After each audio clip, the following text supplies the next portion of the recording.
He was supposed to see his kids today. A sunny Saturday. A quiet morning that should have been spent with laughter and a baseball game in the park. Instead, he's working another double shift. Not to get ahead, not to save for the future, but to pay for the house he no longer lives in, the house where his ex-wife now lives, the same house where another man sleeps in his bed. He's also paying for her new car, her plastic surgery loan, and child support that costs more than his rent. He hasn't missed a payment. Yet the court still wants more. He asks, where's the justice in that? I've heard this story too many times to count. Different names, different cities, same ending. A man walks into the family court believing in fairness. He walks out a visitor in his own children's lives. And that's the truth most men refuse to face until it's too late. Marriage, in the modern West, isn't built for love. It's built for liability. It's not a romance. It's a contract, and like every contract, the side with less risk wins. In this one, it's not you. When I got divorced 15 years ago, my lawyer told me something I'll never forget. He said, look, you really don't want to go to court, because the man with the penis always loses. I remember sitting there, silent, half shocked, half angry, but he was right. I had worked my entire life to be a good man, provide, protect, be honorable. That's what we were taught. Right, that's what makes a husband valuable. But no one tells you that the same system that rewards those traits before marriage will use them against you when it ends. Because, once the vows are broken, the rules change. The same work ethic that made you reliable becomes the reason they demand more. The same income that made you a provider becomes the target they divide. And your kindness, your patience, your sense of duty, it becomes the weapon they use to guilt you into silence. Every man walks into marriage thinking it's about love, but the system sees it as business. Your income becomes the engine. Your house becomes the asset. Your children become the leverage. Love is optional.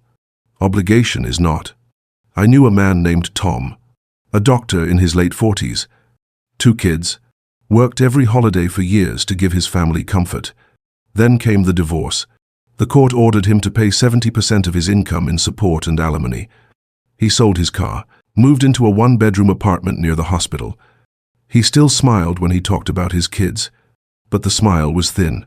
He once told me, I'm paying for a life I'm not even part of anymore. That's when it hit me.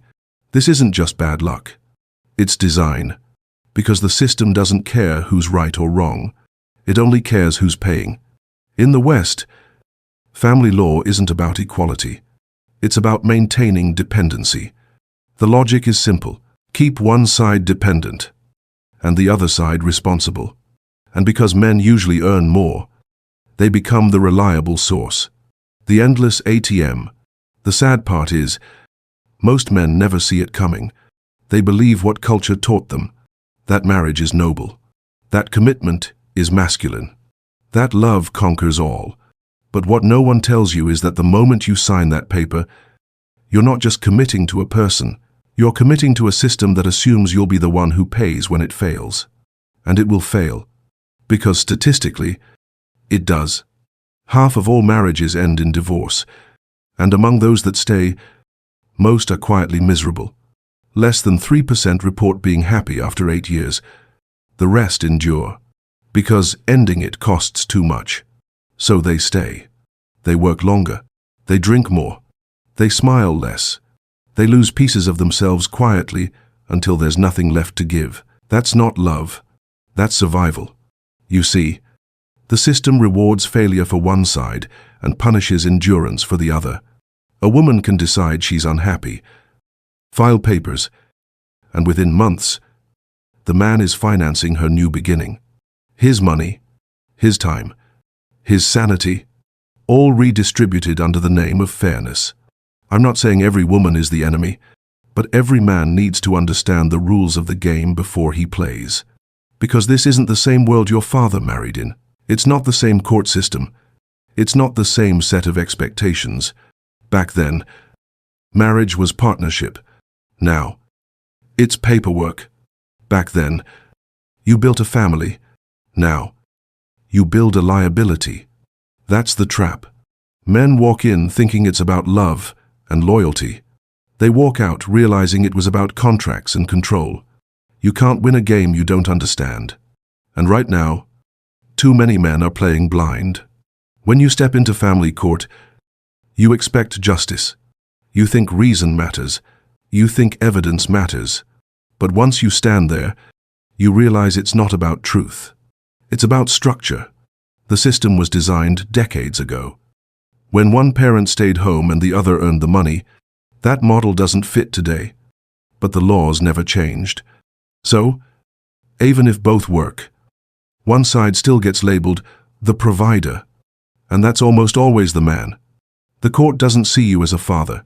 It sees you as a financial entity, a resource to be allocated, an income stream to sustain a lifestyle that no longer includes you. You might say, but I'm a good dad. I've been there since day one. I pay my bills. I love my kids. None of that matters in the paperwork. What matters is the math. How much you make. How much she needs. How much the state can extract between you both. Because the court doesn't win when families stay together. It wins when they split. Each divorce creates two taxpayers instead of one household. Each custody fight generates billable hours for lawyers and court officers. Each payment gets processed through the system that takes its cut. You see, the machine feeds on broken homes, and men are the fuel. I remember when my lawyer leaned across the table and said, "Don't go in expecting fairness. Go in prepared for survival." He wasn't joking. The moment you sign a marriage certificate, you've already agreed to rules that will never favor you. You just don't know it yet. I know some people hate hearing that. They'll say, "That's bitter. That's cynical." But facts don't care about feelings. And the facts are this. Men lose in divorce more often, pay more, see their kids less, and recover slower. Not because they're weak, but because the system treats them like they're expendable. And yet, every day, another man walks into the same trap. He believes his situation will be different. He says, "She's not like that. She's kind. She's traditional. She loves me." Maybe she does.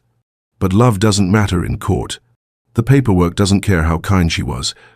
It only cares about what she can claim. I've watched this play out 100 times. Good men, hard workers, fathers who gave everything. They lose their house, their savings, sometimes even their self-respect. And the cruelest part is that they still feel guilty. They think they failed. They think they could have done more. But that's the lie. They didn't fail. They just entered a system designed to punish loyalty. One of my closest friends, Mark, told me after his divorce, "I wasn't paying for her life. I was paying for my own blindness." That line stayed with me, because that's the real cost. Not the money, not the house, the loss of trust. The moment you realize the world you believed in doesn't exist anymore. Marriage used to be a union built on faith and effort. Now it's a negotiation built on leverage. When love fades, the one with more leverage wins. And in the modern world, that's rarely the man. You can hear it in the stories. Men paying for mortgages they don't live in. Men covering debts they didn't create. Men funding lifestyles they no longer share. And when they protest, the system calls it non-compliance. If they stop paying, they're criminals. If they can't pay, they're failures. Either way, they lose. That's why I say marriage is no longer sacred. It's strategic, and the strategy is stacked against you. Look at the numbers. Half of marriages end in divorce. 70% of those divorces are filed by women. And when the split happens, the state steps in to divide what you built.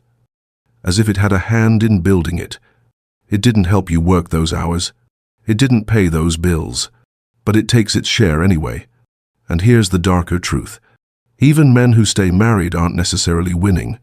Most just endure quietly. They stay for the kids. They stay for stability. They stay because the idea of starting over at 50 sounds impossible. They smile at dinner tables that feel like boardrooms. They sleep beside strangers who used to be partners, and they tell themselves it's better than the alternative. But is it? Is surviving really better than living? I remember a man once told me, "You can love a woman with all your heart, but the government owns the marriage." That sentence is brutal, but it's true. You can't separate love from law once you sign that paper. You give away more than a ring. You give away authority, and once you lose that, you don't get it back. That's why so many men are choosing another path. They're not anti-love. They're anti-trap. They still believe in companionship, in fatherhood, in loyalty, but they refuse to sign their rights away to prove it. I'm not telling you to hate marriage. I'm telling you to see it clearly. It's not evil. It's not holy. It's neutral. And neutrality only works when both sides play fair. But when one side holds the law and the other holds hope, it's not a partnership. It's a setup. That's the harsh reality. The game is rigged. And the longer you pretend it's fair, the more it takes from you. When men ask me why I speak this way, I tell them, because I've seen what silence costs. I've seen men lose everything and still blame themselves. I've seen them work until they collapse, believing sacrifice will fix what was never broken by effort. And I've seen them disappear quietly, because no one ever told them the truth. So I'll say it again. Marriage, as it stands today, is not built for men. It's built on them. Their labor, their money, their peace, all given away under the illusion of love protected by law. That's not bitterness. That's clarity, and until you see it for what it is, you'll keep walking into it with open eyes, expecting a different result. That's what makes it a losing game. There's a point in every man's story when the truth finally lands. Not in anger, not in shouting, but in silence. That quiet moment when you realize the game you've been playing was never designed for you to win. You look around and see the same story everywhere. Different faces. Same outcome. Men who did everything right and still lost everything that mattered. Men who built homes they can't enter. Men who raised kids who now call another man dad. Men who kept their promises and still got punished for keeping them. That's when it hits you. Marriage, for a man, isn't just a risk. It's a gamble where the house always wins. They call it a partnership. But only one partner signs a blank check. They call it a union. But only one side gets the safety net. They call it equality. But equality that punishes one side for succeeding isn't equality at all. And yet, here's the part most men miss. This isn't about hating women. It's about understanding the system. Because the system isn't female. It's institutional. It's built on policies, incentives, and outdated assumptions. It rewards dependency, not devotion. It celebrates leaving more than staying. And it replaces accountability with entitlement. That's the battlefield modern men are walking into with a blindfold. And when they get cut, they call it heartbreak. But it's not heartbreak. It's collateral damage. Marriage is a slaughterhouse. You walk in thinking it's about love. You walk out bleeding and wondering what just happened. That's not drama. That's reality. I've lived it. I've watched hundreds of men live it. And the pattern never changes. Because the law doesn't care about your effort. It doesn't care about your sacrifices. It only cares about numbers on a page. I know that sounds harsh. But the truth is rarely gentle. And men need truth more than comfort. Because comfort is what got us here in the first place. We were raised to believe that doing the right thing always pays off. That if you work hard, stay loyal, love deeply, you'll be rewarded. But life isn't a fairy tale. It's a negotiation, and the side that knows the rules wins. So, here's the rule most men never learn. You don't have to play by a system that was never built for you. You can still love. You can still be a father. You can still build a family, but you do it on your own terms. You don't need to sign away your freedom to prove your loyalty. You don't need the government to validate your love. You don't need a contract to raise your kids with integrity. You can love a woman with all your heart. Just don't give the state permission to own it. Love her with your presence, not your paperwork. Build trust with action, not legal documents. and protect yourself by understanding what you're stepping into before you step. That's not fear. That's leadership. Leadership isn't about control. It's about clarity. And clarity means knowing the difference between risk and sacrifice. Risk is taking a chance for something greater. Sacrifice is giving something away that you'll never get back. Marriage today demands both, but guarantees neither. That's why more men are waking up.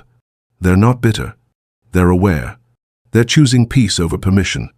They're choosing logic over illusion.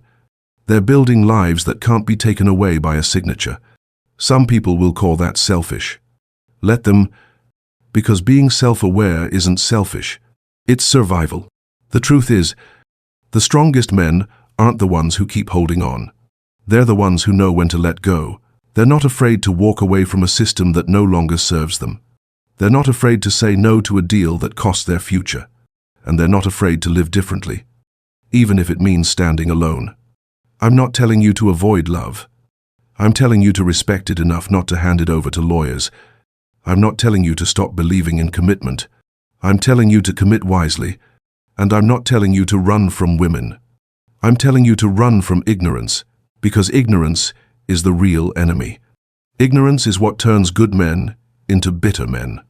Ignorance is what takes your effort, your money, your peace, and sells it back to you as justice. You deserve better than that. Your kids deserve better than that. But it starts with honesty. Honesty about how the system works. Honesty about the cost of the choices you make. And honesty about what you're really willing to risk. Every man must decide that for himself, but decide it with open eyes, not in court, not after it's too late. Because once you sign, it's no longer just your choice. It's theirs.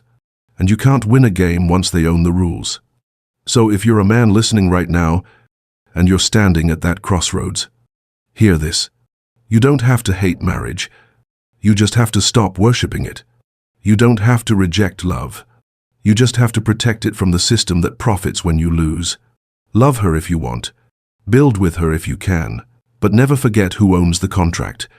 Because the government doesn't care about your vows. It only cares about your wallet. And that's the harsh truth most men never hear until it's already over. If this message hits close to home, share it with a man who still believes marriage guarantees happiness. Not to scare him, to prepare him. Because preparation is power. And power is what men lose the moment they stop thinking for themselves. You can still have love, you can still have peace. But peace comes when you know the game you're playing.